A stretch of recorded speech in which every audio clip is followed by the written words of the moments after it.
As far as lifting motivation goes, there are two schools of thought, realism and fiction. One draws inspiration from bodybuilding legends of the past or present, movie actors, famous martial artists or athletes, while the other prefers mythological figures, characters from books and mangas, and animated avatars. I personally subscribe to the second philosophy, as the vast majority of my heroes exist only between the pages of paperback editions. I know many people on this channel do as well, and so I have prepared a special video for you, one that will answer a question that many have asked before. Can you look like Baki Hanma in real life? And if yes, would following his training be a good way to get there? For accuracy's sake, I'm going to say right off the bat that I'm only going to discuss a specific version of Baki in this video. The physique I will be talking about is the one he had at the very start of the manga, right before he starts training to be the Yasha ape, as it is the most achievable version and the one that will make for a realistic goal for people who want to obtain that look. I do believe that there are certain versions of Baki that are highly unrealistic and potentially unachievable for natural lifters, regardless of training, nutrition, or time invested. Remember that Grappler Baki is a fiction. Therefore, the vast majority of the characters' physiques are chimeric in nature and exist outside of the realm of possibilities for us mere humans. While this doesn't mean that we can't use them for inspiration, striving to look like them at all costs can be detrimental to us, both in terms of physical and mental health. I also know that a lot of my viewers tend to be young, either teens or young men, and the last thing I want to do is to pump your head full of empty dreams that will only serve to discourage you in the future. This doesn't mean that I won't be discussing the most outlandish physiques in this manga motivation series, but as a rule of thumb, I'll make sure to always include disclaimers and prerequisites so that you know what you're getting into.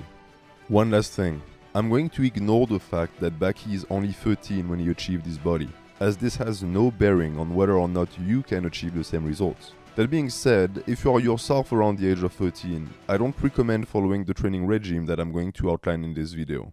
I will very arbitrarily state that one must be 16 or older to follow this routine. But because building muscles takes a long time, I will include a progression scheme to follow so that the training program evolves with you. And remember, you won't be looking like Baki in only 2 weeks. Creating a physique is the endeavor of years.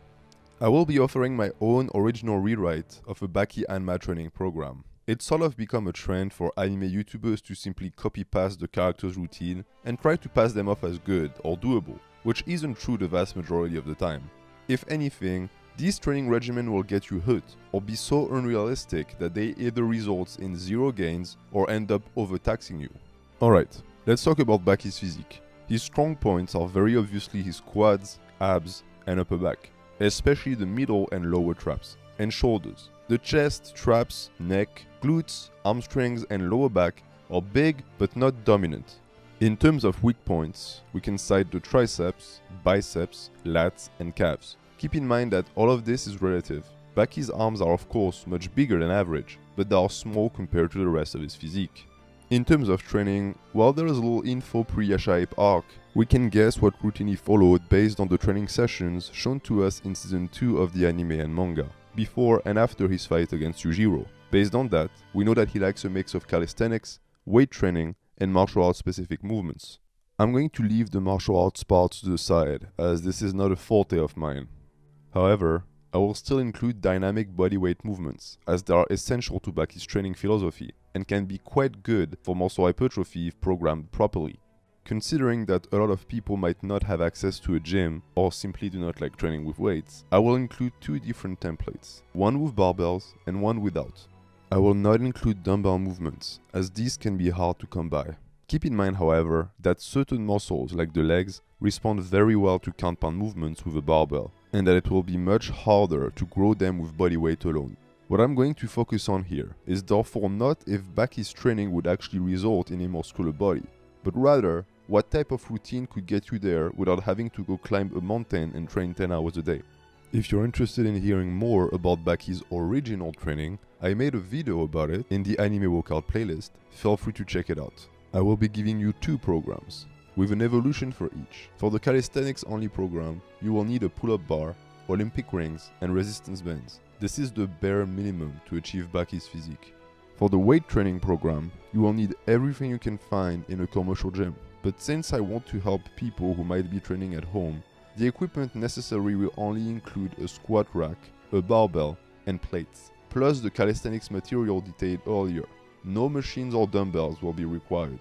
Both programs will have two versions, the first one being easier than the other. This is the one you need to start with.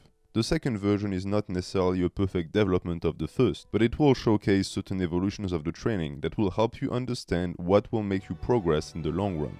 These changes will be minimal. After that, it will be up to you to continue to advance the program by applying what you will have learned during your training.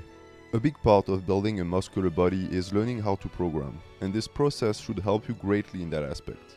The first two templates are going to be centered around bodyweight training. Most of the resistance will come from the weight of your own body or the bands.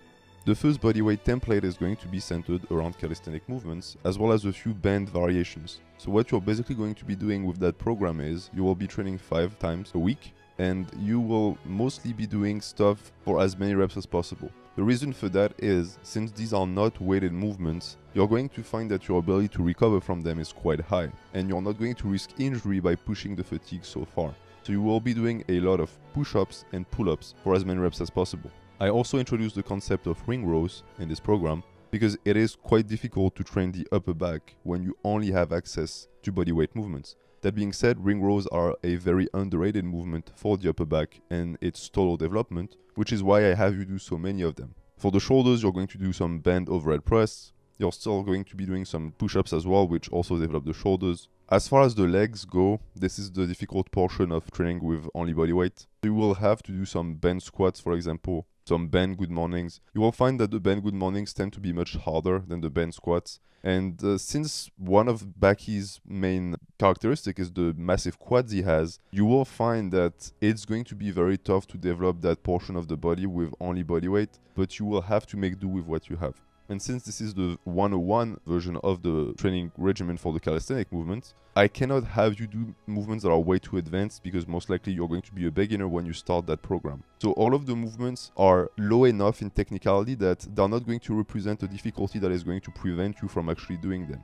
So that's the reason why you are going to see a repetition of the same movements again and again, is because I'm expecting you to have to actually practice them a lot so that you can become good at them. The reason why I have you do a high frequency this program is also because you will be able to recover very fast from calisthenic movements. And I modify the training and the days follow each other in a way where you're not going to really train the same body parts twice. And since you only have 5 days, you can still get rest days. You have 2 days in the week where you can rest. So it's up to you to decide where you want to take those rest days. And you will see that the evolution of that calisthenic program only has 4 days, and I will be explaining why.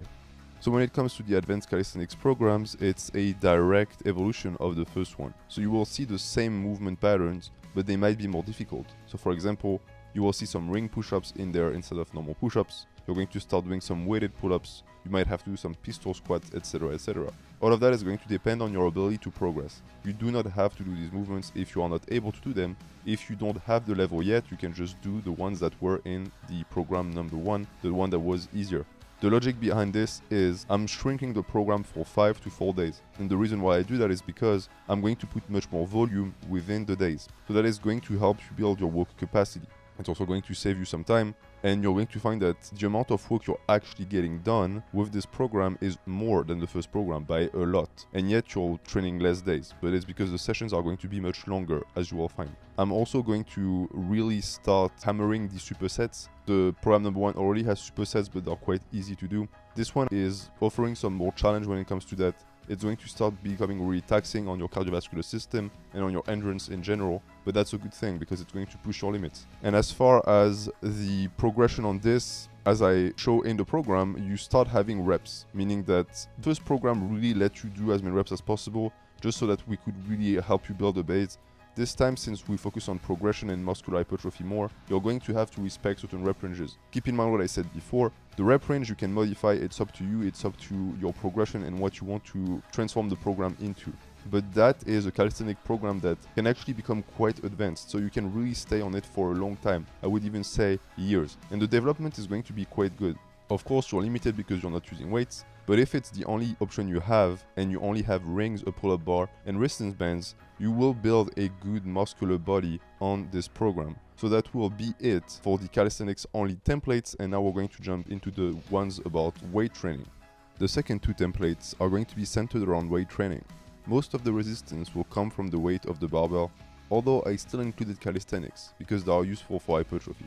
The first weight training template is going to be centered around what I consider to be the best movements to build muscle, which are compound movements. So it's going to be your squats, your deadlifts, and your benches. You don't have to do these movements. They are just movement patterns. So if you just want to do a knee flexion instead of a squat, do it.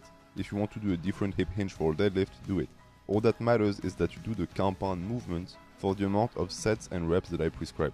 And as you can see, I superset them as well. The fact that I superset the squats, the deadlifts, and the bench can seem a little bit strange. The deadlift I'm actually leaving alone because I do think that this is a lift that you can really focus on and you need to spend a lot of mental energy on. But as far as the squats and bench, I tend to not favor supersetting them with anything. But here I put some bench shrugs. The reason why I do that is because without the bench shrugs, the template would really lack some trap training, and the issue is that if you want to look like Baki, you need to train your traps a lot, so you need to do shrugs. For the rest, it's pretty standard stuff. You will see that there are variations of the main compound movements because these are going to give you a lot of tonnage and a lot of muscular fatigue that are going to make you big overall.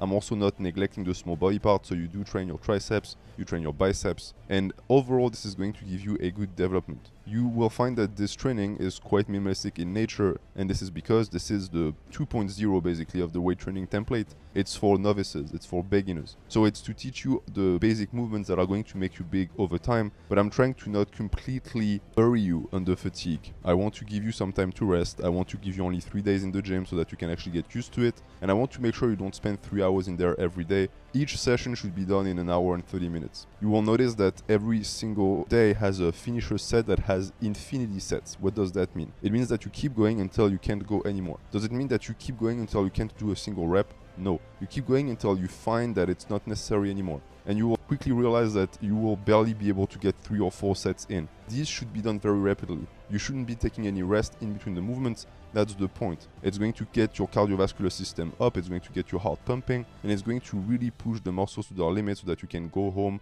tired, recover, and then come in the next day.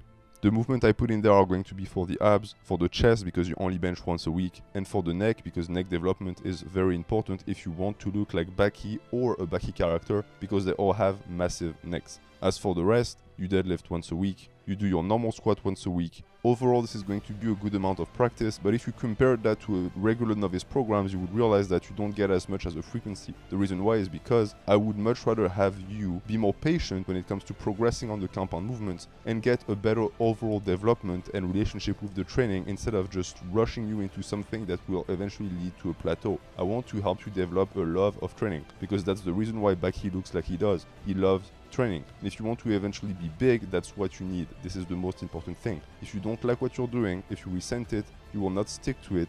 And the best way to actually be big as a natural lifter is to stick to it for a very long time.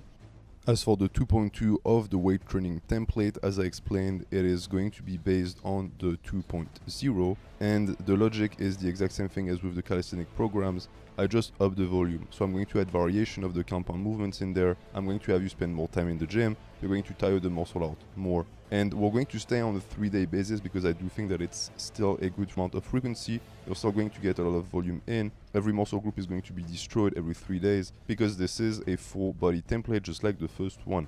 I do think that this is going to be very conducive to progression for most people. I personally don't necessarily like this type of training for myself, but it has its benefits. 3 times a week full body workouts do have a very good ratio of fatigue to hypertrophy, and so this is going to be the last stop of the weight training regimen. This is going to be what you build upon. If you want to expand upon the program, you might have to up the frequency. You might have to do 4 days or 5 days because all of these days, as you can see, are packed with exercises. The sessions will take you longer than 2 hours, so it requires a lot of muscular endurance. But if you want to build a big body as a natural, you have to put in the work.